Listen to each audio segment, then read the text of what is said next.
Hey everyone, welcome back to the Deep Dive. We're all about getting to the heart of big ideas, and today Today we're diving into... we are tackling a really fascinating book. It's a good one. It is. It's called Creating a World Without Poverty. By Muhammad Yunus. That's right. And you might know him. you probably do. Yeah, he's the founder of the Grameen Bank and a Nobel Peace Prize winner. But we're going deeper than just his bio, right? We're going to really unpack his ideas. Yeah, and I think what's really cool about this book is it really gets into... It gets into like the nitty-gritty. The nitty-gritty of how he actually did it. And how he took this idea. Not just the idea. Of microfinance, right? Yeah. Yeah, but how he actually put it into practice and how he actually created an institution that has had this huge global impact.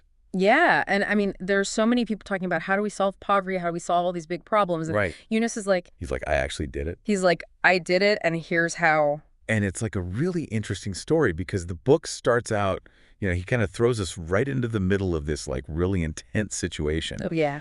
It's 1974. There's a famine in Bangladesh. Oh, wow. And he's an economics professor. So he's like in the thick of it. He's in the thick of it, but he's also teaching these theories about how markets work and all this stuff. And he's just like...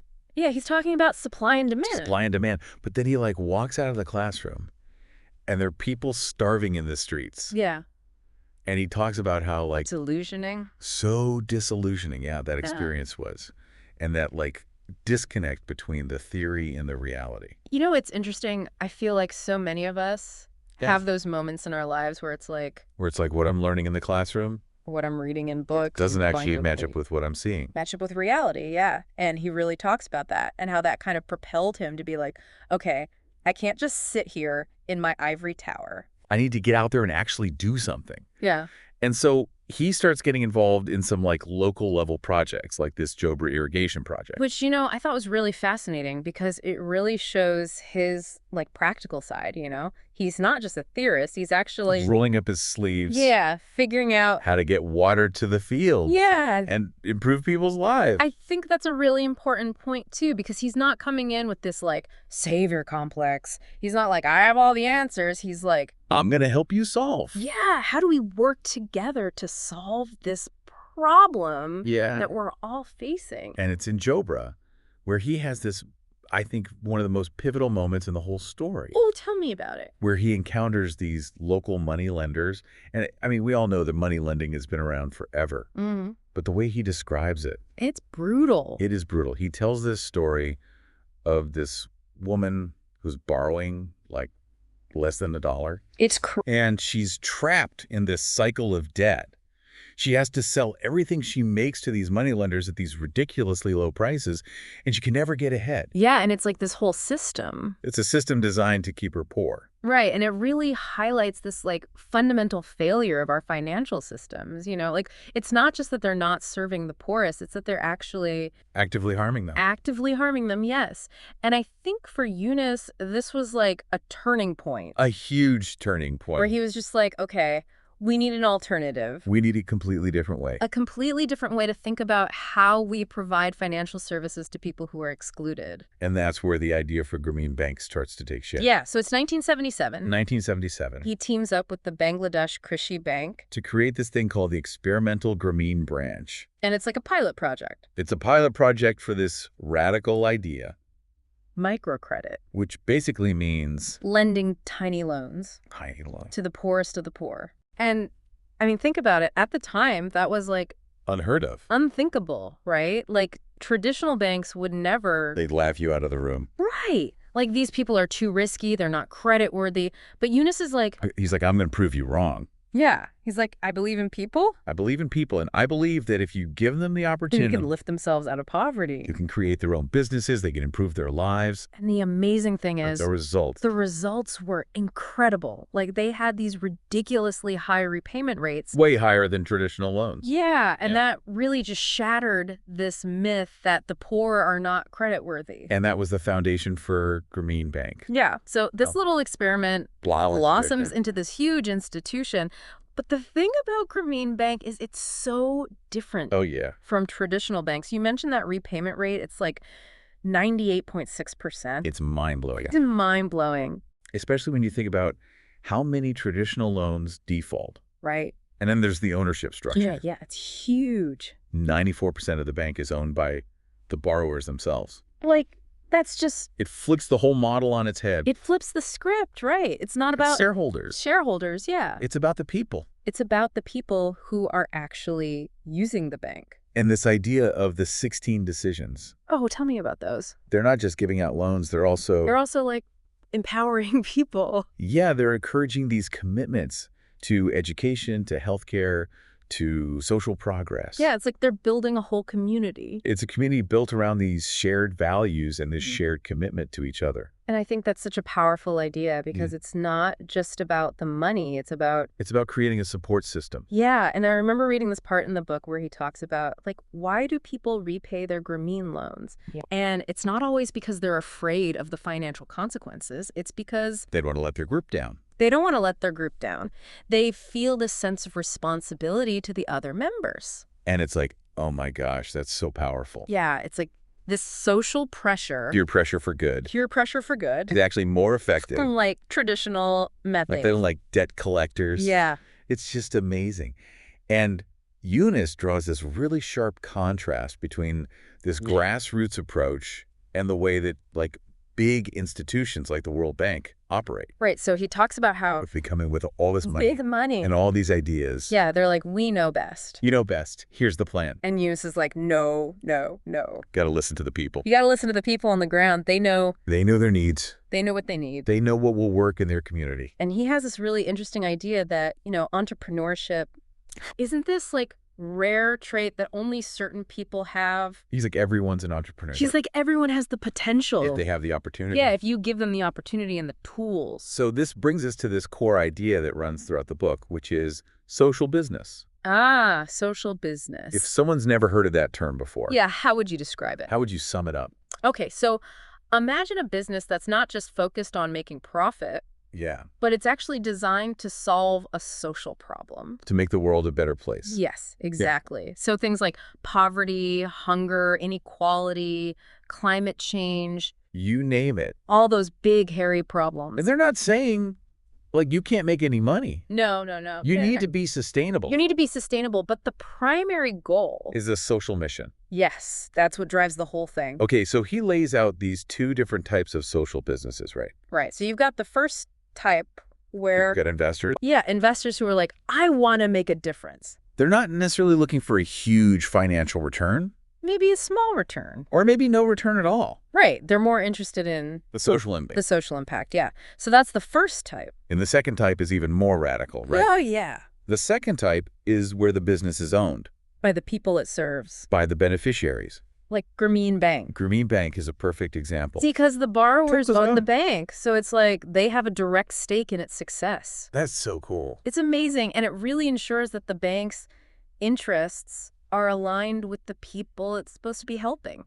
And Yunus actually points out that this idea of, like, businesses serving a broader purpose. Oh, yeah? It's not a new idea. He goes back in history. He goes way back, like to the 19th century, to Robert Owen, who created these worker cooperatives. Worker cooperatives where the idea was to benefit the workers, not just the owner. So it's like, this idea has been brewing. It's been around for a long time. Yunus is just giving it this new framework for the 21st century. Exactly. Now, I can imagine some people listening to this who are like, wait a minute.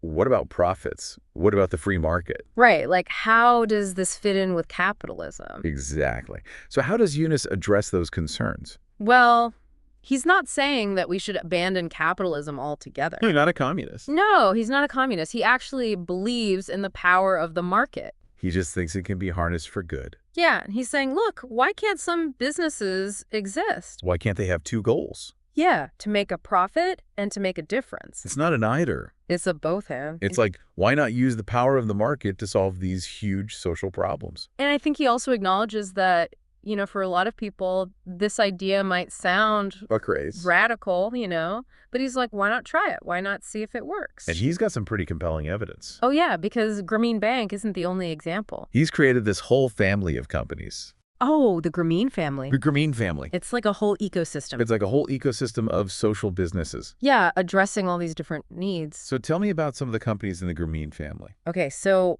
one of the most famous ones is Grameen Phone. Grameen Phone, yeah. which started in 1996. In 1996. And I remember reading about this, like the Village Phone Project. Oh, yeah, where they gave loans to women. To buy cell phones. To buy cell phones. And then they would rent them out to people in their villages. And it was like this brilliant way to connect people who had never had access to phones before. Especially in rural areas. And it created all these opportunities for communication, for business, for everything. Yeah, it was like this huge leap forward. What are some of the other companies? So you've got Grameen Shakti, which is all about renewable energy. Providing solar power. Solar power, yeah. Especially to rural communities. Yeah, and they started in... Also in 1996. 1996, yeah. It's amazing how much they accomplished in that 1 year. It's like a flurry of activity. And then there's Grameen Kalyan, which is focused on... healthcare and welfare. Healthcare, yeah. Yeah. And, you know, it's interesting because he talks about how one of the biggest challenges they faced was... getting doctors to work in rural areas. Yeah, because doctors are like... they want to be in the cities. They want to be in the cities where the hospitals are and the money is. Yeah, so they had to come up with these really creative solutions. Like creating these little, like, childbirth kiosks. Oh, wow. Where women could give birth safely. That's amazing. Yeah, with trained midwives. Oh, and then you have Grameen Shika, which is all about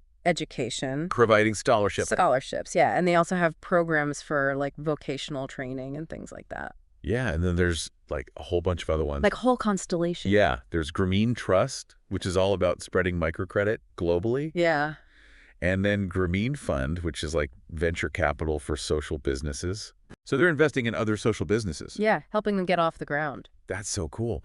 And then there's Grameen Danone. Ah, Grameen Danone. Which is a really fascinating partnership. So this is where Yunus teams up with Danone, the yogurt company. The big multinational yogurt company. Yeah, and it started with this meeting between Yunus and Frank Raboud, who was the CEO of Danone at the time. Yeah, and they were just like, brainstorming. How can we use business to solve social problems? To solve hunger, to solve malnutrition. Yeah, and Danone was already... they were already interested in... social innovation. Yeah, they were doing some stuff, but this partnership really took it to a whole other level. Yeah, and they decided to focus on... Bangladesh, yeah, and specifically on providing affordable, nutritious yogurt to children. Who were suffering from malnutrition. Yeah, and they did all this research. Oh, yeah, they didn't just, like, slap a Danone label on something. No. They really wanted to create a product that met the needs of the local community. That tasted good, that was affordable, and that was actually good for the kids. Yeah, and it's funny because... they found out that... people in Bangladesh love sweet yogurt. Like, really sweet. But they were like, okay, we're going to make it a little less sweet. We're going to make it healthier. Yeah, for the sake of the children. That's great. And they came up with this really interesting name for the yogurt. It's called Shakti Doi. Which means... yogurt for power. Yogurt for power, yeah, which I think is so cool. It's such a great name. Yeah, and then they also had this really clever marketing campaign. Where they used a monkey as their mascot. Yeah, which is kind of random. It is random, but it works. It works. And then the distribution model. Oh, yeah. Tell me about that. They created this network of... Grameen Danone ladies. Grameen Danone ladies, yeah. Who were mostly Grameen Bank borrowers. Who would go door to door. Yeah, selling the yogurt in their communities. Creating jobs and... spreading the yogurt. Spreading the yogurt for power. It's like this perfect example of... a social business in action. Yeah, and then they were also really conscious of the environment. Yeah, they use these... biodegradable cups. biodegradable cups made from cornstarch. Yeah, and Yunus actually talks about how he wants to create... edible cups. edible cups. That's the dream. That would be amazing. Right. Like you eat the yogurt, you eat the cup. No waste. No waste. That's fantastic. And there's this really interesting pricing model that they used for the Grameen Green Shoulder and Eye Hospital. Oh, yeah, the Robin Hood pricing model. Where they would charge wealthier patients. The full price. Yeah, the full price. And then use that money. to subsidize the cost for poorer patients. So everyone had access to high-quality eye care. It's brilliant. It is. It's like, why hasn't anyone thought of this before? Right. But then the question becomes, like, okay, all of this sounds great, but how do you actually fund it?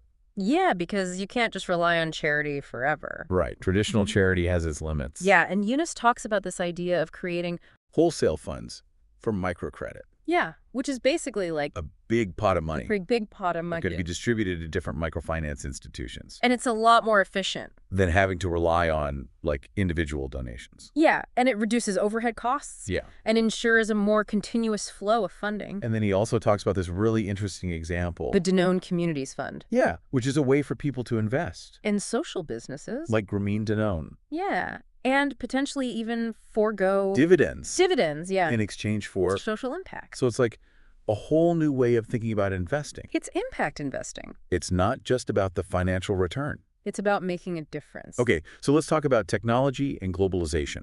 What role do they play in Yunus's vision for a world without poverty? Yeah, so Yunus is a big believer in the power of technology. He thinks it can be a game changer. A game changer, yeah. Especially for the poor. Yeah, he sees it as this, like, great equalizer.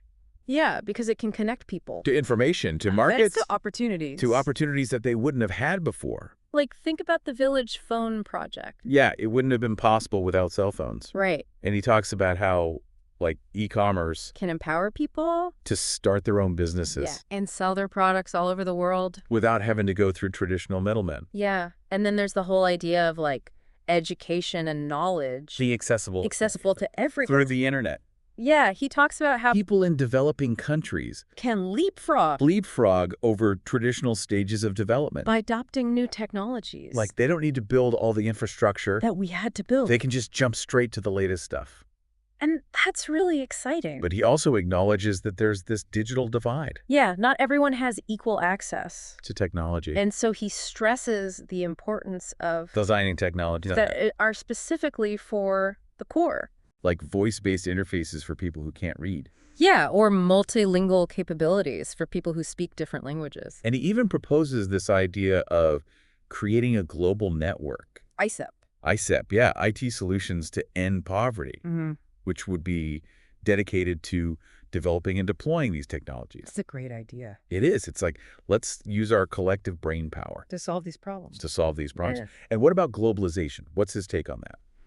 So he's a little more cautious about globalization. He sees both the good and the bad. Yeah, he recognizes that it can create opportunities. For the poor. Yeah, but only if it's done fairly. He's worried about this, like, winner-take-all scenario. Where the rich get richer. And the poor get left behind. Yeah, so he advocates for a more managed form of globalization. Where everyone benefits. Yeah, where the rules are fair. And everyone has a chance to participate. He's not anti-globalization. He just wants to make sure that it's done right. Yeah, that it benefits everyone. And throughout the book, there's this real sense of urgency. About tackling these global challenges. Because they're interconnected, right? Oh, yeah, like you can't talk about poverty without talking about climate change. Exactly. And he points out countries like Bangladesh are on the front lines of climate change. They're the ones who are going to be hit hardest by rising sea levels, by extreme weather events. And it's ironic. It's tragic, really. It's tragic because they're the ones who have contributed the least to the problem. Yeah. And he talks about how we need to change our consumption patterns. In the developed world. Yeah, we can't just keep consuming. You need tomorrow. Like there's no tomorrow, yeah. You need to think about sustainability. Yeah, and he actually calls for a parallel voice. In the marketplace. Yeah, a voice that's not just focused on profits. But on values. On sustainability, on social justice. He's also critical of, like, current international agreements. Like the Kyoto Protocol. He's like, they're not enough. We need to do more. We need to be bolder. We need to act now. Yeah. Before it's too late. So what's Yunus's ultimate vision? What does he think the world could look like? Well, he has this, like, wish list. For the year 2050. For the year 2050, yeah. Okay, tell me. So on his wish list, hit me. There are no more incurable diseases. Wow. Everyone has access to education. Universal education. Universal education, yeah. That's amazing. Zero net carbon emissions. So we've solved climate change. We've solved climate change, and of course... A world without poverty. The world without poverty, yeah. He actually says... That would be so strange. It'll be like a museum exhibit. But yeah, like, remember poverty. Remember poverty. Crazy. It's like a relic of the past. Yeah, and I think what's so powerful about his vision is that... It's utopian. It's not like, oh, everything's going to be perfect. It's grounded in this belief that humans have the potential... to solve these problems. To create a better world. And he really hammers home this idea... that poverty is not, it's not some natural condition. It's a result of the systems we've created. The choices we've made. And he has this really striking analogy that I love. Oh, tell me. He compares poor people to bonsai trees. Bonsai trees, yeah, which are these, like, miniature trees that are grown in pots. Yeah, and they're beautiful. They are beautiful. But they're stunted. They're stunted. They can never reach their full potential. And he's saying that's what poverty does to people. It's like we're putting them in these tiny pots. And not letting them grow. Not giving them the resources they need to thrive. And he believes that if we just create the right conditions. Yeah, give people the opportunity. The support, the tools. They can flourish. They can achieve amazing things. They can change the world. So as we wrap up this deep dive into Yunus's ideas. Yeah, what are your key takeaways? I think the biggest one for me is just this idea that we don't have to accept poverty. It's not a given. It's a choice. We can choose to do something about it. And he's given us a roadmap. Yeah, he's shown us that. It is possible. To create a world without poverty. And it's not just some pie-in-the-sky dream. It's a practical, achievable goal. And I think that's so inspiring. It is. It gives me hope. Me too. That we can actually create a better future. And, it makes me think about... What about our listeners? Yeah, what assumptions are they holding on to? That might be limiting their own vision. Of what's possible. What if they applied these principles of social business? To their own lives. To their own work. What could they achieve? That's a great question to leave our listeners with. Yeah, something to ponder. Something to ponder, yeah. Thanks for joining us on this deep dive. It's been a pleasure. It has. Until next time. Keep diving. Keep diving.